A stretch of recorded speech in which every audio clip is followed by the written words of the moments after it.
let's not sugarcoat it, CSGO has a ginormous gambling problem. So today we're going to be taking a deep dive into the causes of these issues, and my main goal is just going to be to educate people and basically warn everyone about what's out there. Gambling is the activity of playing games of chance with the prospect of winning money. And what I'm about to say might shock a lot of you, so buckle up your seatbelts, but gambling is not inherently bad. And before you start shouting at me in the comments, let me explain. CSGO's issues are not the fact that these sites exist. The root of the problem is the way these sites are being run. Now, gambling is a very controversial topic, and its morality will forever be questioned, so I'm not here to say whether it's good or bad. The reason I'm here is to explain why, specifically with the CSGO gambling scene, there are bigger issues than just the fact that it's gambling. So I'm not going to include general concerns such as the fact that you're never going to win if you play for long enough. I'm just talking about things that are specific to the CSGO scene. You can say a large number of bad things about CSGO gambling sites, but they all root to the fact that they are not at all or very loosely regulated only. Now, in basically any market, the more immoral actions you are willing to take, the larger your competitive advantage. And in fact, this is very true, if not just even worse, for the gambling scene.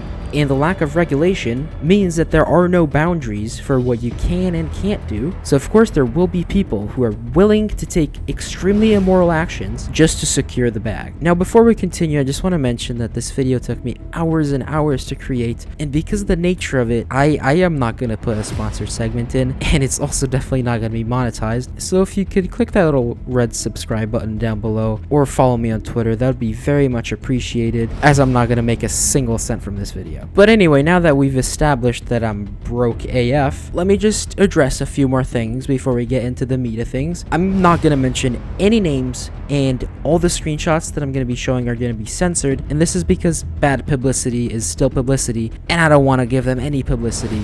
They do not deserve it. And also, some of the information is based on a Google document that I found on Twitter, created by, you'll see who it's created by. I'm not going to say any names again. You will see some similarities in the video and in that document, but I will not be mentioning anything that I don't agree with, and I will also not be mentioning anything that I don't see evidence of myself personally. So alongside that link to the Google document, I will also be including links to some sources that I use in this video so that you can see everything that I'm talking about. All the numbers and everything are going to be backed up in the description down below. There's one final thing that I unfortunately have to mention in the name of transparency. I've done videos promoting these sites in the past. I very much regret every single one of them, but I have privated all of them a very long time ago. I've never been sponsored, so I never made a single dime off of these videos, and since I made them, I learned a lot about the scene, and now I would never make a single video, pretty much no matter how much they offered. It's just not worth it. I'm extremely ashamed of this, but I thought I would include it because it's a thing, and I can't lie about it. With all that being said, let's jump into some discussion. So there are going to be a couple sub-chapters to this section, and they are all timestamped in the description, so you can just click on the timestamp that you're interested in. The first weird/sus thing that all of these sites have in common, actually most online gambling sites have this in common, but I still want to point it out because I found a specific instance that all these sites are based in small countries with weird or very lenient online gambling laws. The most common country is Curacao.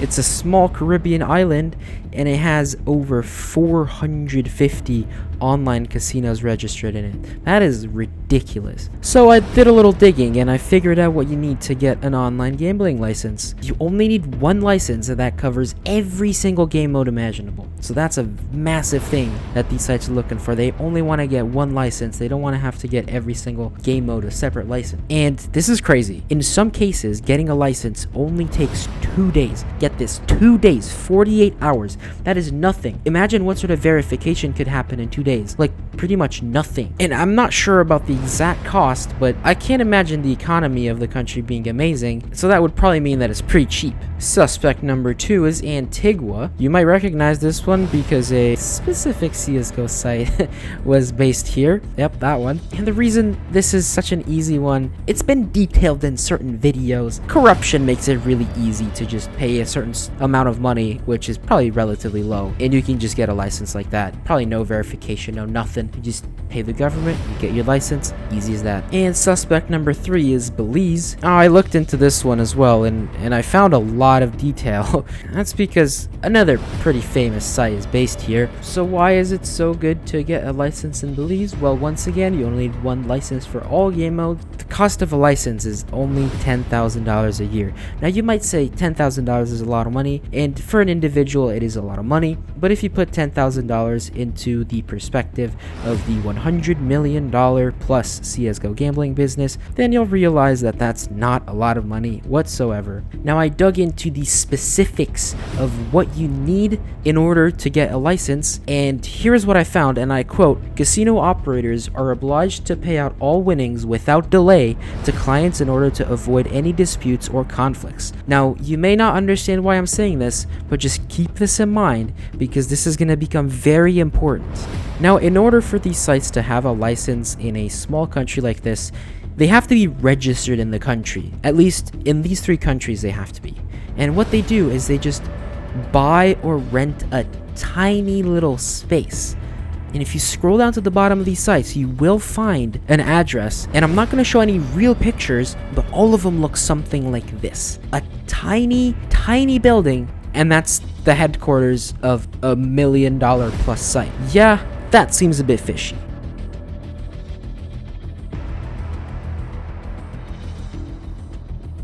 Issue number 2 with the fact that there is no regulation in these sites is the fact that there is no age regulation. As I'm 100% sure you know, gambling for children under the age of 18 is absolutely illegal in every single country that I've looked at. And yes, that includes Curacao, Antigua, and Belize too. Yet these CSGO gambling sites are still able to get away with having 0 age verification. Not a button that you have to click that says I'm over 18, no nothing. And maybe I'm just blind, but I couldn't find a single piece of text that tells you that you can't do it if you're under 18. At least most advertisers and YouTubers tell you, but not the sites themselves. Now, the reason this is important, if you don't know already, is because children under 18 still have a developing brain that is not exactly capable of assessing risk and understanding what is actually going on. Now, I'm not calling children stupid, don't get me wrong. In some cases, even adults don't understand what they're doing. I'm just saying that children in particular have a stronger likelihood of being influenced by emotion, and that's never good when mixed with gambling. Now, you might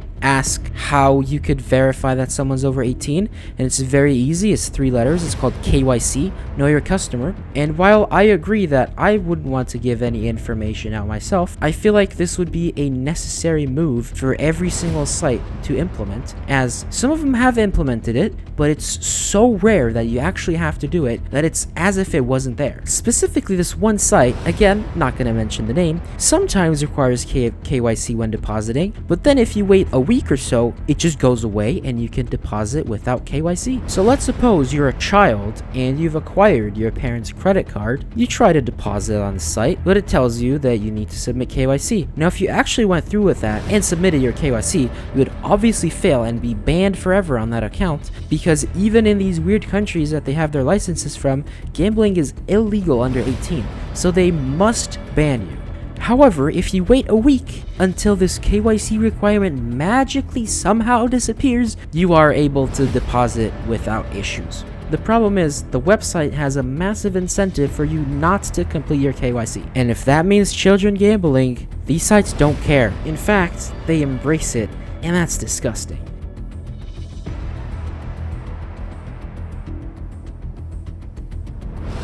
The third area of major concern is the odds, the probabilities of winning. Is it actually what they tell you what it is? if there's a 1% chance of winning $1,000, do you actually have a 1 in 100 probability to get that 1,000? Now, because people have brought up these concerns before, there are measures implemented that seemingly make it impossible for them to fake odds, and that is called Provably fair. It's some kind of mathematical system that I do not claim to fully understand that theoretically proves that the random number generation on the websites cannot be faked or tampered with. However, here's what I think is the case. These Provably fair systems give you such a complicated response, I don't think a significant portion of people actually understand what happens. So they just assume that, oh, if they have a provably fair system, they must be provably fair because then someone would find out, right? Well, I'm sure on some websites this is the case. However, I have one website where this is definitely not the case. Obviously, I'm not going to mention the name of the website. You probably know which one it is anyway. But basically what happens here is you get a ticket from the Provably fair, and even if that's correct, you get a different item than what you're supposed to get based on the odds. And no matter what happens, because it's different from what you're supposed to get, that brings up the question whether or not different people have different odds. Do new players have better odds so that they win and get hooked and come back? Do old players have worse odds because, well, apparently no matter what happens, they're just gonna stay? Or is it the same for everyone all the time as stated on the website? Now, once again, I'd like to reiterate the fact that I'm not smart enough to understand these provably fair systems, so I could be wrong. I don't know. The next big issue that we need to talk about is the fact that there is no geo restrictions. So as you know, all online casinos and gambling sites online are blocked in the United States, and that's for a reason. It's because it's illegal. And I don't know of a single CSGO gambling site that would be banned, at least for US users. So how does that work? Can someone explain, please? It seems like somehow they keep getting away with allowing US users on the website, and they do this because they have a massive incentive to let the US users on. Because look at this data. This is the average salary of a person in the respective countries / continents. The US is a clear winner, so you see why it's good for the sites that US players are able to log on. Now I would just like to talk about some issues. Some are specific to some sites, some are not. As always, I'm not gonna say any names, but point number 1 is using underage children in advertisements.